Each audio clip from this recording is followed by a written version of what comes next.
The United States, a beacon of hope for many seeking refuge, has become a source of fear for some Venezuelan migrants. These individuals are fleeing political persecution and economic hardship. However, they are encountering another obstacle: deportation based on their tattoos. U.S. immigration officials are wrongfully associating these tattoos with gang affiliation, leading to unjust deportations and tearing families apart. Jurs Reyes Barrios, a 36-year-old Venezuelan, is a poignant example of this flawed system. Barrios, who bore tattoos of a crown atop a soccer ball, a rosary, and the word Dios, God, was deported to El Salvador on March 15, 2025. Despite his pleas that his tattoos were purely personal, he was labeled a member of the notorious Tren de Aragua, TTA gang, and swiftly expelled. Barrios's case exemplifies the harrowing reality facing many Venezuelans, where body art is misconstrued as concrete evidence of criminality. The plight of these migrants reveals a deeply concerning issue within the U.S. immigration system. Tattoos, often expressions of individuality, faith, or personal experiences, are being misconstrued as gang symbols. This practice raises serious concerns about due process, the right to a fair hearing, and the presumption of innocence, fundamental tenets of the American justice system. The stories of these deported individuals paint a grim picture of despair and injustice. They highlight the urgent need for reform within the U.S. immigration system to ensure that judgments are based on evidence, not on superficial interpretations of body art. The arbitrary use of tattoos as grounds for deportation not only violates the rights of these individuals, but also undermines the very values of fairness and equality that the United States claims to uphold. The practice of using tattoos as primary evidence for deportation rests on a shaky foundation. Experts on gang activity have noted that unlike gangs like MS-13, the TDA does not employ specific identifying tattoos. This fact underscores the flawed logic of equating tattoos with gang affiliation, particularly when applied to Venezuelan migrants. Franco Jose Caraballo Tiapa, a 26-year-old Venezuelan, found himself ensnared in this discriminatory web. Tiapa's tattoos depicting a rose, a lion, a razor blade, and tributes to his daughter were deemed indicative of TDA membership. Similarly, Daniel Alberto Lozano Camargo, a 20-year-old detained in Houston, faced deportation because his tattoos, consisting of family names and personal symbols, were misconstrued as gang-related.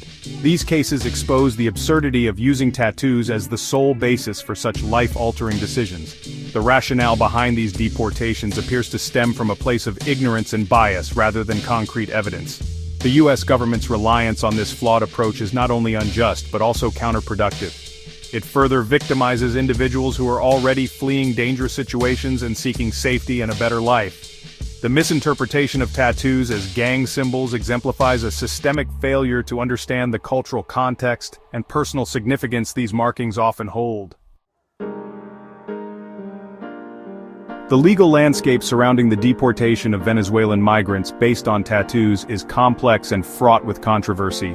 The Trump administration's invocation of the Alien Enemies Act, a wartime law dating back to 1798, to justify these deportations has been met with widespread criticism. This act, originally intended for use during times of war, has been controversially applied to Venezuelan migrants, raising concerns about the erosion of due process and the right to a fair hearing.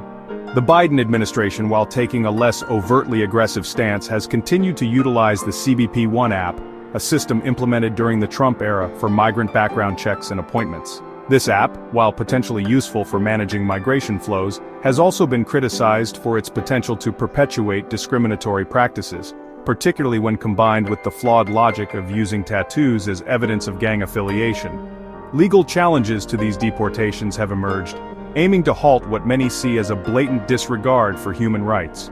Judge James Boasberg's decision to block deportations under the Alien Enemies Act and order the return of 2 flights to El Salvador offered a glimmer of hope. But the Justice Department's consideration of invoking state secrets privilege highlights the ongoing battle to ensure accountability and transparency. The ACLU's lawsuit against these deportations, arguing that the U.S. is not at war with Venezuela and therefore cannot justify the use of the Alien Enemies Act, further underscores the legal complexities and ethical dilemmas surrounding this issue. The outcome of these legal battles will have far-reaching implications for the rights of Venezuelan migrants and the future of U.S. immigration policy. The deportation of Venezuelan migrants based on the misinterpretation of tattoos represents a failure of the U.S. immigration system on multiple levels. It is a failure of due process, a failure of compassion, and a failure to uphold the values of fairness and equality upon which the nation was founded. The stories of individuals like Yerce Reyes Barrios, Franco Jose Caraballo Tiapa, and countless others should serve as a stark reminder of the human cost of these misguided policies. These are not simply statistics or case numbers, they are individuals with families, dreams, and the right to seek safety and a better life. The U.S. government must take immediate steps to rectify this injustice. This includes ending the practice of using tattoos as sole evidence for deportation, ensuring that all migrants have access to due process and a fair hearing, and addressing the root causes of migration from Venezuela. Beyond policy changes, there is a need for a fundamental shift in perspective. Instead of viewing migrants with suspicion and prejudice, the U.S. must embrace a more humane and compassionate approach, recognizing the shared humanity that binds us all. Only then can the nation truly live up to its ideals as a land of opportunity and a beacon of hope for those seeking refuge from oppression and hardship.